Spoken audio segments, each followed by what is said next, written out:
এটা কি করে সম্ভব? সম্ভব চরণী, সম্ভব। রাফি এবার নিজ দায়িত্বে তাকে কোল থেকে নামায়, এরপর আবার গাড়ি স্টার্ট করে। রোদেলা হাজার প্রশ্ন করে মাঝে, কিন্তু রাফি উত্তর দেয় না। সে তাদের সেই গুডাউনের সামনে এসে থামে, নিজে নেমে রোদেলাকেও নামায়। রোদেলা কিছু বলছে না এখন আর। রাফির সাথেই ভেতরে প্রবেশ করে। আহান শাহরিয়ারকে বসে থাকতে দেখে রোদেলা আবার হোঁচট খেল। আহান শাহরিয়ার অমায়িক হাসলেন। রোদেলার অবাক হওয়া চাহনিটা দেখে আহান শাহরিয়ার ফোঁস করে শ্বাস ছাড়লেন। এরপর সে নিজে তাকে শুরু থেকে সবটা জানালেন। আরিশের বিদেশে যাওয়া, রাহুলদের সাথে, এরপর তার সাথে ঘটা সব ঘটনা। রোদেলা সবটা শুনে থ হয়ে গেল। আহান শাহরিয়ার বললেন, এখন নিশ্চয়ই ভাবছো যে তোমাকে এসব কেন জানালাম। রোদেলা তাকিয়ে থাকে শুধু। রাফি বলল, রোদ, রাহুল তোমাকে ভালোবাসে মেবি, হয়তো তুমিও। না, আমি বাসি না, সব নাটক। আহানা ভাই জানেন সব। রাফি চমকায় একটু। ভাই জানে, একটু খুশি হয় অবশ্য। আচ্ছা যাই হোক, তাহলে আরো সুবিধা হবে। রোদেলা কপাল কুঁচকায়। রাফি আহান শাহরিয়ারের দিকে তাকাতেই তিনি বললেন, তুমি আরিশকে বিয়ে করো। রোদেলা বিস্মিত নয়নে তাকায়। রাফি বলল, রাহুলকে আঘাত করতে এটাই সবচেয়ে বড় হাতিয়ার হবে। কুহু ভাবির কাহিনী তো জানোই মেবি। আমরা চাই রাহুলকে কষ্টে জর্জরিত করতে। সে যা করেছে তাতে তাকে একদম মেরে ফেললে কম শাস্তি হয়ে যাবে, তিলে তিলে মরতে। আহানা ভাই জানেন এই বিয়ের বিষয়? ও নিজেই ওই আইডিয়া দিয়েছে। রোদেলা জানে আহানাব তার খারাপ হবে এমন কোনো কাজ করবে না। ভালো না বাসুক, বোন হিসেবে স্নেহ তো করে সে। রোদেলা একটা দীর্ঘশ্বাস ছেড়ে বলল, আমি রাজি। রাফি হাসলো। কাজী পাশের রুমেই ছিল। ব্যাস, হয়ে গেল বিয়ে। কবুল বলার সময় রোদেলা শেষবারের মতো করে আহানাবকে স্মরণ করলো অন্য রূপে। চোখে পানি এলো, তবে ঠোঁটের কোণে তাচ্ছিল্যের হাসি। বিয়ে তো করতেই হতো। আর আহানাব ভাই যখন বলেছেন, তখন রোদেলা রাজি না হয়ে পারে? তিন কবুল বলে হয়ে গেল সে অন্য কারো। নিজেকে লিখে দিল সে আরিশের নামে। বাতাসের বেগ বাড়ল। রোদেলার মুখে এসে আছড়ে পড়ে ঠান্ডা শীতল বাতাস। ভাবনার জগৎ থেকে বেরিয়ে আসে সে। বুক চিরে বেরিয়ে আসে দীর্ঘশ্বাস। আকাশের পানে তাকায় সে। এখন আর আহানাব ভাইয়ের জন্য তার তেমন খারাপ লাগে না। লাগবে কি করে? মদনটা সারাক্ষণ বউ বউ না হলে চন্নি চন্নি করতেই থাকে। আর রোদেলার কেমন কেমন লাগে যেন। এটা কি আর মদনটা বুঝে? বউ? হঠাৎ কানের একদম কাছে শব্দটা শুনে চমকে যায় রোদেলা। যার দরুন তার মাথা গিয়ে লাগে রাফির নাকে। সাথে সাথেই সজা হয়ে যায় ছেলেটা। উফ চরণী। আরে সরি সরি। এই না, কিসের সরি? আপনি এরকম ভূতের মতো এসে উদয় হয়েছেন কেন? ভয় পেয়েছি না আমি? রাফি কপাল কুঁচকায়। এরপর তার দিকে ঝুঁকে বলে, ভয়ের ওষুধ দেব?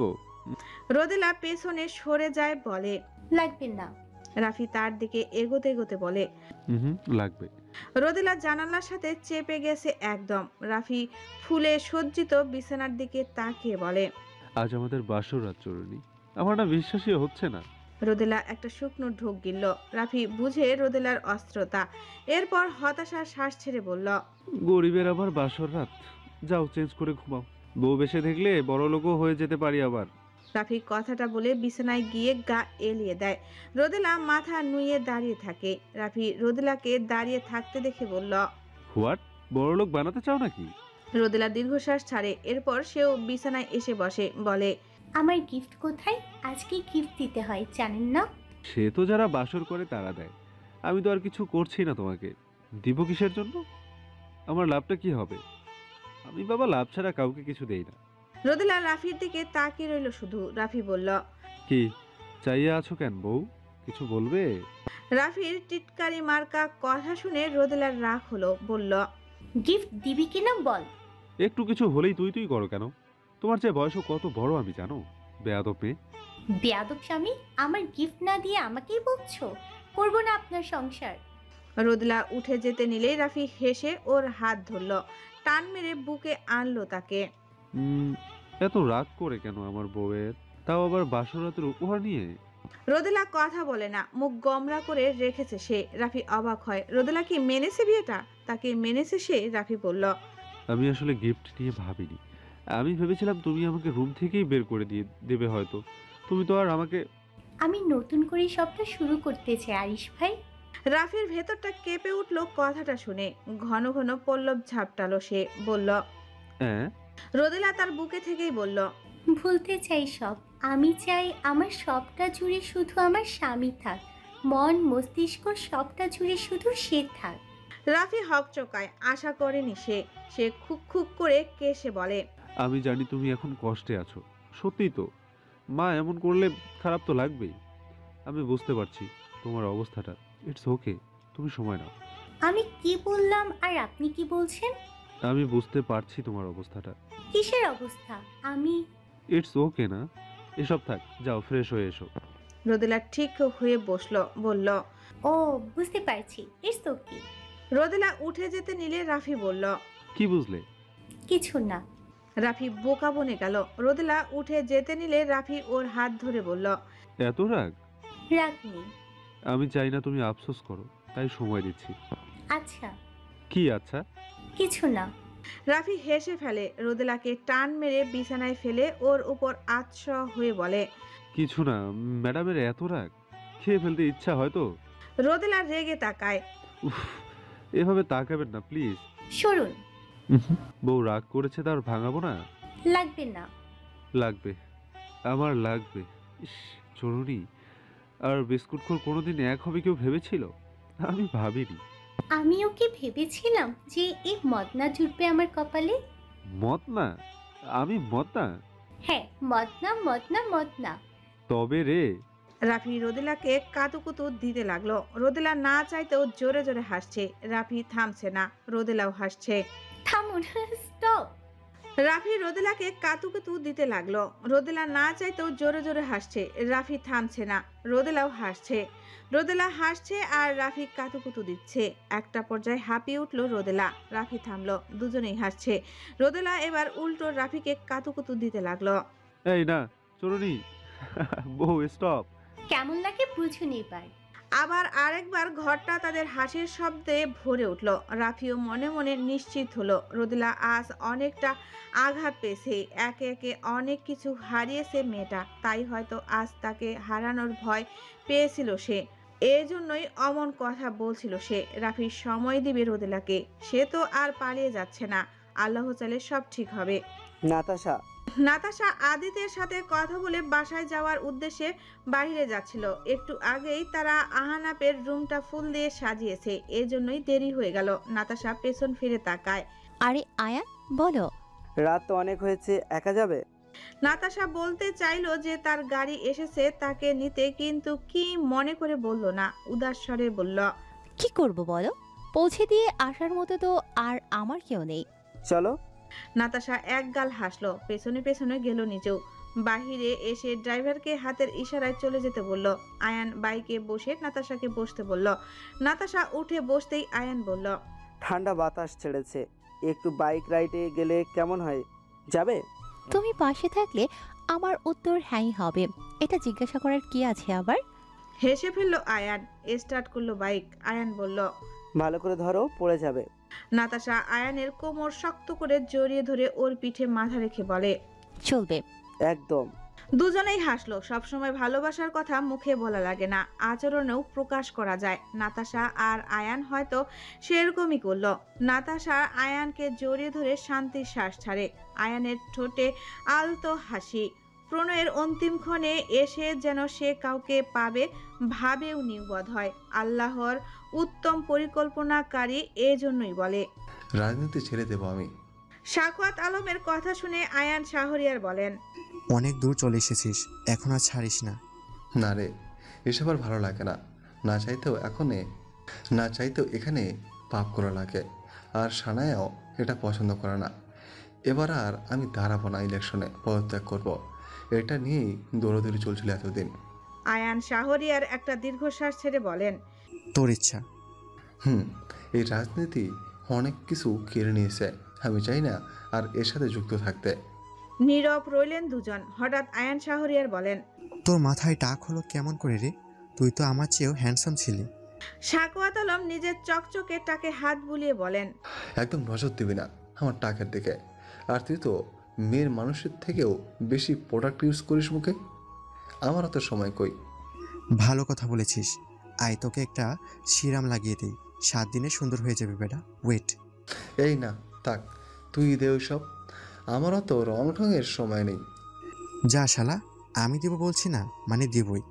আয়ান শাহরিয়ার উঠে গিয়ে একটা জায়গায় এক ঝুড়ি কি কি যেন নিয়ে এলেন। চোখ বড় বড় হয়ে গেল সাকুয়াতের। ওরে বাবা গো, তোকে আমি একদম নায়ক বানিয়ে দেব শাখু। যাশ্বর, কে হতে চেয়েছে নায়ক? বুড়ো বয়সে সব নায়ক হওয়া লাগবে না আমার। আয়ান শাহরিয়ার আবার শয়তানি হাসি দিলেন। সাকুয়াত উঠতে নিলে ঠেলে বসিয়ে দিলেন ভদ্রলোক। একে একে সব কিছু তার মুখে ডলতে লাগলেন ভদ্রলোক। গান ধরলেন আহান শাহরিয়ার। সিরাম দিব, ক্রিম দিব, হাত দিয়ে ডলবো সামান্য। একটা লাল পুরি লাগবে বন্ধুর জন্য। বাল তোমার। তোর মতো খচ্চর নাকি আমি পরিষ্কার পরিচ্ছন্ন মানুষ। সাকুয়াত কিছু বলতে নিবে তখন হারুন রহমান এসে বলেন, স্যার, ও পরিষ্কার পরিচ্ছন্ন মানুষ। তুমি জানলে কি করে? অবাক হয়ে আহান শাহরিয়ার জিজ্ঞাসা করে। হারুন ভরকে গেলেন। এটা না জানার কি আছে? চুপ করবে তুমি? না জেনে শুনে মাঝে কথা বলবে না তো। আহান সন্দেহের চোখে তাকাতেই সাকুয়াত বলেন, কি? ছি, আহান। ছি বন্ধু। সাকুয়াত উঠে দাঁড়ালেন। শালাহার আমি। আহান দিলেন দৌড়। সাকুয়াতও ছুটলেন। অল্প ছুটতেই হাঁপিয়ে উঠলেন। হারুন বলল, কি হলো? চিচি করলো কেন? আমি তো ভালো কথা বললাম। ভালো মানুষের দাম নেই রে। কথাটা বলতে বলতে একটা সিরাম হাতে নিলেন ভদ্রলোক। আর বাস, দামি ড্রিঙ্কস মনে হচ্ছে। কে দেখি একটু, এমন সুযোগ আর আসে নাকি কে জানে। সিরামের মুখ খুলে মুখে অল্প খেতেই মাথাটা চক্কর দিয়ে উঠল। মিঠা মিঠা, কিন্তু গন্ধটা কেমন জানো। মজায় আছে অবশ্য। আহানাব কি মনে করে এই রুমে এসেছিল? বা হারুন রহমানকে সিরাম খেতে দেখে হা হয়ে গেল সে। এই কি করছেন? হারুন ভরকে গেল। আহানাব সিরামের খালি বোতল দেখে বলল। কি করলেন এটা? হারুন রহমান ভয় পেলেন। সিরাম খেলেন কেন? আল্লাহ! সিরাপ এটার নাম? অনেক দাম বুঝি। আমি মানে আগে এসব খাইনি, দেখিনি তাই। আরে বলদের বলদ, এটা আমার বাপে মুখে দেয়, চেহারায় দেয়, ফেস প্রোডাক্ট। হারুন রহমান আকাশ থেকে পড়লেন। গলায় হাত দিয়ে চেঁচিয়ে উঠলেন, ও মাগো! আহানাব কপালে হাত দিল। সময় পেরোলো। ঘড়ির কাঁটা 2টো বাজে। কুহু একটা চাপাতি নিয়ে বসে আছে। আজ আসুক বাঙ্গি পোলা। কি এত কাজ ওর? তার তিলোত্তমা যে অপেক্ষা করছে এটা সে জানে না? কুহু চেঞ্জ করে একটা নর্মাল 3 পিস পরেছে। হঠাৎ দরজার বাইরে চেঁচামেচি শুনে কান বড় করলো মেয়েটা। আদিত আর আহানাবের গলা। রাত 2টা বাজে ভাই, এখন কিসের টাকা? আমার বউ আমাকে মারবে ভাই, প্লিজ যেতে দে। দেখ ভাই, অনেক কষ্ট করে সাজিয়েছি আমরা, তার উপর সে কখন থেকে আমি আর আরিফ বসে আছি তোর জন্য। কি রে আরিফ, বল কিছু। আরিফ ঘুমে ঢুলছে। আদিত ধাক্কা দিতেই বলল, হ্যাঁ, দিয়ে দে ভাই। কত টাকা? দে 50 দে। আহানাব পকেট থেকে মানিব্যাগ বের করে 50 টাকার নোট বের করে দিল ওকে। নে। আব্বে শালা, 50 টাকা না, 50,000। কি? টাকা কি গাছে ধরে রে? আমি কি জানি, হয় টাকা দে, তা না হলে দাঁড়িয়ে থাক আমাদের সাথে। আহানাব সূচক শব্দ করলো। সময় নিয়ে ভাবলো কিছু। এরপর ক্রেডিট কার্ড বের করে আদিতকে দিয়ে বলল, নে এটা রাখ, যা লাগে নিয়ে নিস। পাসওয়ার্ড যা এখন। আহা শোনা বন্ধু আমার, হেই আমার 1 বড় না 2 বড়, আহনাবের মন বড়। যাও বন্ধু, তুমি বাসর করো, চল আরিফ। আরিফকে নিয়ে হেলে দুলে চলে গেল সে। আহানাব বাঁকা হেসে বলল, 10 টাকা পড়ে আছে কার্ডে, 50 টাকা দিতে চাইলাম নিলি না, মারা খা এখন। আহানাব দরজা খুলে প্রবেশ করলো। নিভু নিভু আলো জ্বলছে। মনটা দুলে উঠল তার। বিছানায় এক মায়াপুরী বসে আছে বলে মনে হচ্ছে। আহানাব আলো জ্বালালো না আর এগিয়ে গেল। বিছানার কাছে আসতেই কুহু চাপাতি নিয়ে দাঁড়িয়ে পড়ল। ওরে বাবা গো! আহানাব ভয়ে পিছিয়ে গেল। কুহু লাফ দিয়ে নামলো খাট থেকে। কই ছিলেন এতক্ষণ আমার প্রিয় স্বামী? বলুন বলুন। কুহু চাপাতি নিয়ে এগোচ্ছে আর বলছে। আহানাব পেছাচ্ছে আর বলছে, তিলোত্তমা লিসেন, আমি বলছি সবটা, এটা রাখো শোনা বউ আমার। কোথায় ছিলেন? আহানাব দেওয়ালে ঠেকে গেল। কুহু তার দিকে চাপাতি তাক করে বলল, বলুন কোথায় ছিলেন? আরে তোমার বাপের অ্যাসিস্ট্যান্ট আমার বাপের সিরাম দামি মদ মনে করে গিলছে সবটা, তাকে নিয়ে হসপিটাল গিয়েছিলাম। কি? আহানাব সবটা বলল তাকে। কুহুর কেন যেন হাসি পেল শুনে। চাপাতিটা টেবিলে রেখে সে হেসে ফেলল। আল্লাহ, তিনি এমন কেন? এমন এক কাজ করেছেন যে দুঃখ না পেয়ে হাসছি আমি। আল্লাহ। আহানাব প্রতিউত্তর না করে কুহুর পেছনে তাকায়। একই কোথায় গেল আহানাব? সামনে তাকাতেই চমকে উঠল সে। আহানাব একদম কাছে দাঁড়িয়ে, কুহু পিছিয়ে গেল। আহানাব হঠাৎ বলল, আর শোলা? কুহু চেঁচিয়ে তার বুকে আশ্রে বলল, আ ওরে বাবা গো, কোথায়? আহানাব ওর কানের কাছে মুখ নিয়ে বলল, ইট ওয়াজ এ ট্র্যাপ বেবি, অনেক সময় নষ্ট হয়েছে, এবার চলো। কুহুকে কিছু বলতে না দিয়ে আহানাব তাকে কোলে তুলে নেয়। ভরকে গেল কুহু। কিছু বলার আগেই তার পিঠ ঠেকলো নরম বিছানায়। কুহু বলল, আহনাফ। হিস। আহানাব তার ঠোঁটে আঙ্গুল ছুঁয়ে চুপ করে দিল। কুহু চুপ হয়ে গেল। ভেতরে তার ভূমিকম্প হচ্ছে। আহানাব গোল গাল আদলখানা পরোক্ষ করে একটা শুকনো ঢোক গিলল। বড় বড় চশমার আড়ালে কুহুর খুদে অক্ষিদয় নজর কাড়ল তার। চশমাটা খুলে পাশে রাখলো সে। তুমি আমার বহু অপেক্ষার ফল তিলোত্তমা, আমার একাকিত্ব জীবনের সঙ্গিনী, আমার মুখে হাসি ফোটানোর কারণ তুমি। কখনো ছেড়ে যেও না আমাকে, বাঁচবো না আমি। বড্ড ভালোবাসি তোমাকে আমি। স্বীকার করতে দ্বিধা নেই যে তোমার জন্য আমি উন্মাদ তিলোত্তমা। তোমার তুমিটাকে কি আজ দিবে আমাকে? তুমি দিবে তোমাতে মিশে যেতে? কুহু প্রতি উত্তর করে না। সে আহানাপের ওষ্ঠজোড়া আঁকড়ে ধরে। আহানাপ হাসলো। এভাবে উত্তর দেয় কেউ? দুষ্টু মেয়ে। আহানাপ আঁকড়ে ধরল তার তিলোত্তমাকে। আঙ্গুলে আঙ্গুল স্পর্শ করলো। তীব্র হাওয়ায় জানালার পর্দাটা উঠছে। শীতল হাওয়ায় ঘরটা ছেয়ে গেল। অধৈর্য আহানাপের বেসামাল স্পর্শে একটা সময় নিজেকে মানিয়ে নিল কুহু। ঝড়ের রাতটা সাক্ষী হয়ে রইল তাদের ভালোবাসার। ঝড় ঝাপটা পেরিয়ে শুরু হলো নতুন এক জীবনের। এক্সকিউজ মি ভাইয়া, কাটিং দিব না, কি করবে? 5 বছরের হিয়া উপর দিকে তাকায়। চোখের চাহনিতে যেন ধারালো কোনো অস্ত্র নিয়ে ঘুরছে সে। 12 বছরের আহির বলল, এই চোখ নিচে, নিচে নামা চোখ, বিয়াদব। তোল নালি পেতব। আল্লাহ খোদা, কি ভাষা! যত বড় মুখ না এত বড় কথা। হিয়া ছোট্ট সানগ্লাসটা চোখে দিয়ে ছোট্ট ছোট্ট পায়ে তাকে এগিয়ে গেল। আহির ওর ভাবটা দেখছে শুধু। 2 পা সামনে যেতেই আহির ওর জামার উপরের অংশটা ধরে ওকে এক হাতে উঁচু করে ফেলল। হিয়া চেঁচিয়ে উঠল, তারো আমাকে, তারো। আহির এক হাত পকেটে গুজে আরেক হাতে ওকে উঁচু করে রেখেছে আর হিয়া পা আশ্রাচ্ছে ছাড়া পেতে। তখন হঠাৎ, আহির, কি হচ্ছে? ছাড়ো হিয়াকে। আহির পেছনে তাকায়। 14 বছর বয়সের আমান দাঁড়িয়ে পেছনে, পকেটে হাত গুজে অনেকটা গম্ভীর মুখে দাঁড়িয়ে। আহির বলল, ওয়াও, সূর্য আজ কোন দিকে উঠলো যে তুমি এলে এখানে? হিয়া আমানকে দেখে চিৎকুর দিয়ে কেঁদে উঠল। আমল ভাইয়া। আমান চোখ খিচে বন্ধ করে ফেললো। আহির হো হো করে হাসতে লাগলো। হিয়াকে কোলে নিয়ে বলল, উফ, ছোট প্যাকেট, সেই। একদম হাসবে না আহির। আর হিয়া, তোকে কতবার বলেছি যে আমান হবে, আমল না। হিয়া ড্যাব ড্যাব করে তাকিয়ে রয়েছে। আমান ফোঁস করে শ্বাস ছেড়ে বলল, বাদ দে, শুভ জন্মদিন। ধন্যবাদ। আহির খ্যাক খ্যাক করে হাসতে লাগলো। তুইও কিউট, তোর কথাগুলো কিউট। আহির হিয়ার গালে চুমু দিল। আমান বলল, এই তোমাকে না বারণ করেছি যে ওকে চুমু দিবে না?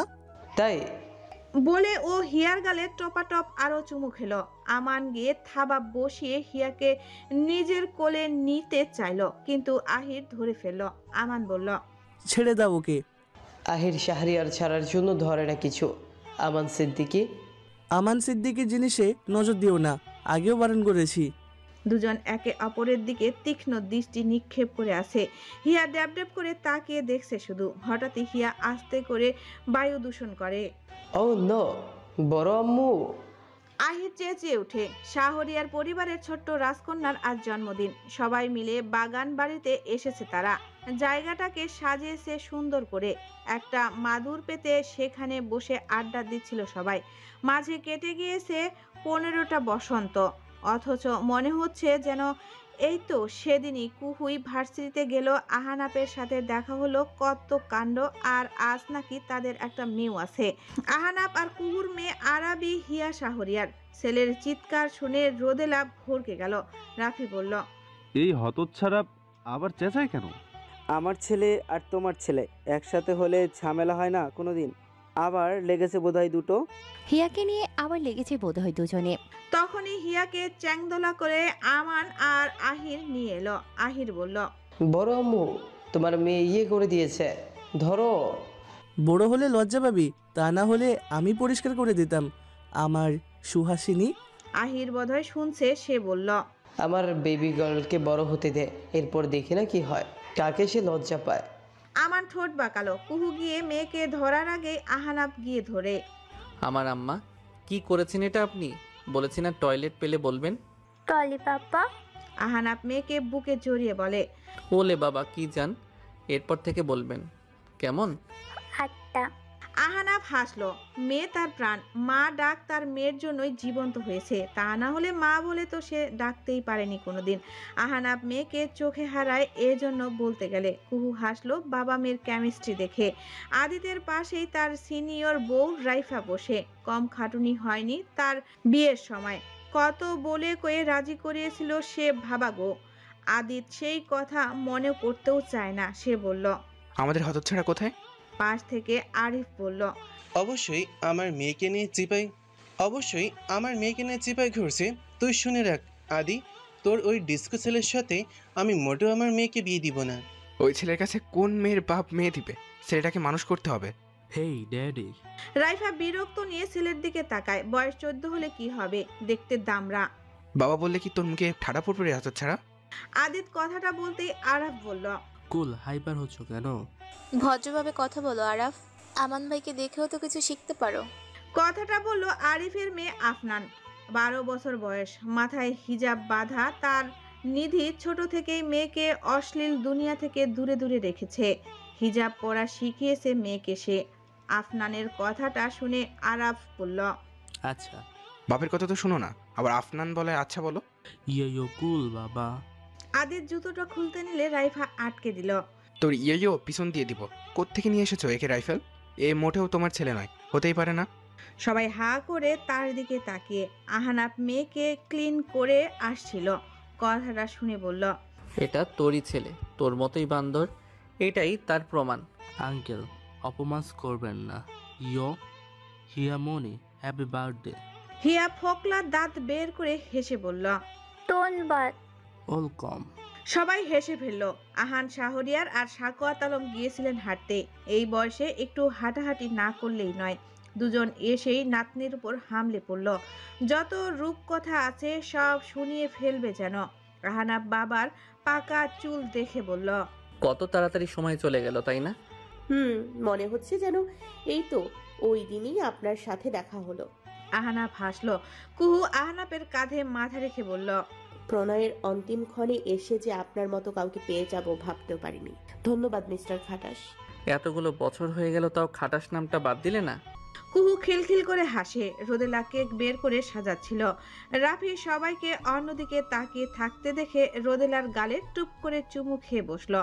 রোদেলা চমকে তাকালো তার পানে। রাফি বলল, ব্যাগ দাও এবার। রোদেলা চোখ রাঙিয়ে রাফি বলল, হয় ব্যাগ দাও, তা না হলে ওহিরের ভাই বোন আনার ব্যবস্থা করব আমি। ব্যাগ দিও না আম্মু, আমার একটা বোন চাই। রাফির মতোই ফিসফিস করে বলল আহির। রোদেলা ভোরকে ছেলের দিকে তাকায়। রাফি বলল, আচ্ছা তাহলে রাতে তুই অন্য রুমে ঘুমাবি। কেন? রোদেলা রাফির পিঠে ধারাম করে কিল বসায়। সবাই তাদের দিকে তাকায়। আহির বলল, আরে তেমন কিছু না, বাবাকে মা মেরেছে। সবাই হেসে ফেলল। রাফি বলল, খুব উপকার করলেন সবাইকে জানিয়ে, বেয়াদব ছেলে, যা ভাগ এখান থেকে। আহিল ডন্ট কেয়ার ভাব নিয়ে চলে গেলেন। অখিল শাহরিয়ারের পাশে বসে তার সাথে গল্প করতে লাগলো। কিভাবে তাকে জেরিন বেগম ঠকিয়েছে সেই কাহিনী তিনি তার প্রত্যেকটা নাতি নাতনিকে শুনিয়েছেন। বারবার শোনান তিনি সেই কাহিনী। আর প্রত্যেকবার আহির বলে, আলহামদুলিল্লাহ আমার কোনো ভাই নেই। আনিশা বেগম বিদেশে চলে গিয়েছেন, আবার একা একাই থাকেন তিনি সেখানে। তাকে থাকতে বললেও তিনি থাকেননি, এখানে চলে গিয়েছেন।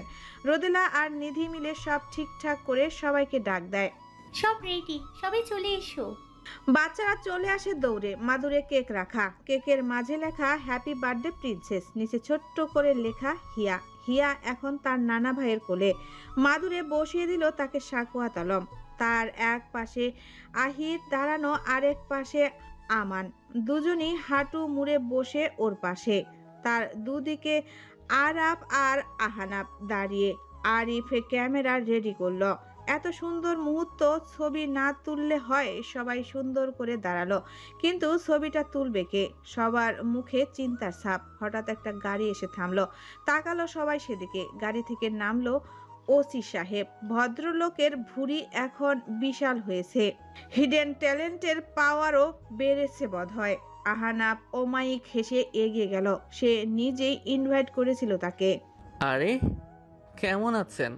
এই তো আল্লাহ রেখেছেন, তবে আগের মতো আর খেতে পারি না, এটাই সমস্যা। সবাই খুক খুক করে কেসে উঠল। না খেয়ে এই এত বড় পেট, মনে হচ্ছে 9 মাসের প্রেগনেন্ট। ওসি সাহেব বলেন, আজকাল যার তার সামনে আমার হিডেন ট্যালেন্ট বেরিয়ে যাচ্ছে, কি জ্বালা বলেন তো। সত্যি খুব চিন্তার বিষয়। এখন তো তাও অবসরে আছি বলে এরকম হুটহাট হিডেন ট্যালেন্ট প্রকাশ পেতে চললো নাকি? হিডেন ট্যালেন্ট, আমরাও একটু দেখি আপনার হিডেন ট্যালেন্ট আঙ্কেল। সবাই চেঁচিয়ে না বলল। ভদ্রলোক ভরকে গেলেন। আরিফ মেকি হেসে বলল, হিডেন ব্যাপার স্যাপার হিডেন রাখাই ভালো। হিডেন ব্যাপার স্যাপার হিডেন রাখাই ভালো। সবাই জানলে কি আর ভ্যালু থাকে, তাই আর কি। দামি কথা বলেছেন মিস্টার আরিফ। ওসব ওসি সাহেব তাহলে আমাদের ছবিটা তুলে দিক। অবশ্যই দেব, আপনারা দাঁড়ান সবাই রেডি। আরিফ ক্যামেরা দিল তার কাছে। ওসি সাহেব পেটে হাত বুলিয়ে বলেন, সবাই একসাথে হ্যাঁ বলল। আহানাব কুহুর কোমর পেঁচিয়ে ধরে টান মেরে নিজের সাথে মিশিয়ে ফেলে। কুহু ভোরকে তাকায় তার দিকে। আহানাবও তাকায়। তার ঠোঁটের কোণে হাসি, প্রাপ্তির হাসি। আহানাব আজ পরিপূর্ণ, আল্লাহর কাছে কৃতজ্ঞ সে। এদিকে রাফি রোদেলার কোমরে চিমটি কাটে। রোদেলা রেগে তাকায় রাফির দিকে। রাফির ঠোঁট চোখা করে চুমুর দেওয়ার মতো। আদিত রাইফার কাঁধে হাত দিয়ে ঠোঁটে হাসি ঝুলায়। আরিফ নিধির বাহু ধরে নিজের সাথে মিশিয়ে হাসে। আরাফ আফনানের হিজাব ধরে টান মারে, যার দরুন বেচারি তার দিকে ঝুঁকে যায়। এদিকে আমান আর আহির দুজনে একসাথে হিয়ার দুগালে চুমু বসায়। আর হিয়া গোল গোল চোখ করে ব্যাস ক্লিক হয়ে গেল ওভাবেই। ওসি সাহেব বলেন, দুর্দান্ত। সবাই হেসে ফেললো। আরাফের কৌতূহল জেগেছে ওসি সাহেবের হিডেন ট্যালেন্ট নিয়ে। সে কৌতূহল দমিয়ে রাখতে না পেরে এক কোনায় ওসি সাহেবকে নিয়ে গিয়ে বলল তার হিডেন ট্যালেন্ট দেখাতে। বেচারা অনেক এক্সাইটেড। ওসি সাহেব হো হো করে হাসলেন। এরপর বলেন, তুমি শিওর তো? হ্যাঁ হ্যাঁ। ওসি সাহেব বুঝলেন এই ছেলের কৌতূহল বেশি। এত কৌতূহল তো ভালো নয়। আজ এটা নিয়ে কৌতূহল দেখাচ্ছে, কাল গাজা কি তা জানবে। খেতে যে যাবে না তার কি গ্যারান্টি। ওসি সাহেব কিছু ভাবলেন। এরপর পেছন ঘুরে আরাফের মুখ বরাবর তার হিডেন ট্যালেন্ট প্রকাশ করলেন। ছেলেটা যেমন ছিল তেমন ভাবেই দাঁড়িয়ে। ওসি সাহেব তার হাত ধরে নাড়া দিতেই সে নড়ল। এই ছেলে। আরাফ হাত দিয়ে নাক চেপে বলল, দোয়া করে এই হিডেন ট্যালেন্ট নিয়ে অনেক দূরে যান, তবে আর ফিরে আইসেন না প্লিজ। আরাফ পেছন ঘুরে চলে গেল। মাতালের মতো হাঁটছে সে। আদিত ছেলের এমন অবস্থা দেখে বলল, এই কি হচ্ছে তোর? তেমন কিছু না ওসি সাহেব, আমার মুখ বরাবর আর হিডেন ট্যালেন্টটা ছুঁড়ে মেরেছেন। সবাই নীরব রইল। এরপর অট্টহাসিতে ফেটে পড়ল সকলে। আরাফ লজ্জা পেয়ে ভেতরে দৌড় লাগালো। ওসি সাহেব পেটে হাত বুলিয়ে বললেন, আর কেউ দেখবে নাকি আমার হিডেন ট্যালেন্ট? সবাই হু হা করে হাসলো। বাকি বাচ্চারা বুঝলো না, তবুও বাবা মায়ের হাসি দেখে হাসলো। সব শেষে কেক কাটা হলো। সবাই কেক খাওয়ার চেয়ে মাখামাখি নিয়ে ব্যস্ত বেশি। এক একজন কেক দিয়ে মাখামাখি করে ফেলেছে চেহারা। হিয়ার গালে একটু আগে আহির কেক মাখিয়েছে। হিয়া বলে উঠল, পাঙ্গিল পলা। সবাই আরেক দফা হাসলো। কুহুর কার্বন কপি এটা। আহানাব কুহুর কানে কানে কিছু বলতেই কুহু বলল, বাঙ্গির পোলা, যান ভাগেন। আহানাব হেসে ফেলল। নিজ বাহুতে আঁকড়ে ধরল তাকে। ভালোবাসা প্রথম দ্বিতীয় বলতে কি আদৌ কিছু হয়? শেষ পর্যন্ত মনের গহীনে যে থেকে যায় সেই হচ্ছে আসল। প্রণয়ের অন্তিম ক্ষণে এসে যদি সঠিক মানুষ পাওয়া যায় তবে ক্ষতি কি? এদের দুষ্টু মিষ্টির সম্পর্কটা পোহাল থাকুক সারা জীবন। সমাপ্ত। আমাদের গল্পটি আপনাদের কেমন লেগেছে অবশ্যই কমেন্ট করে জানাবেন। আর দেখা হচ্ছে নতুন কোনো গল্পে। ততদিন ভালো থাকবেন, সুস্থ থাকবেন। আল্লাহ হাফেজ।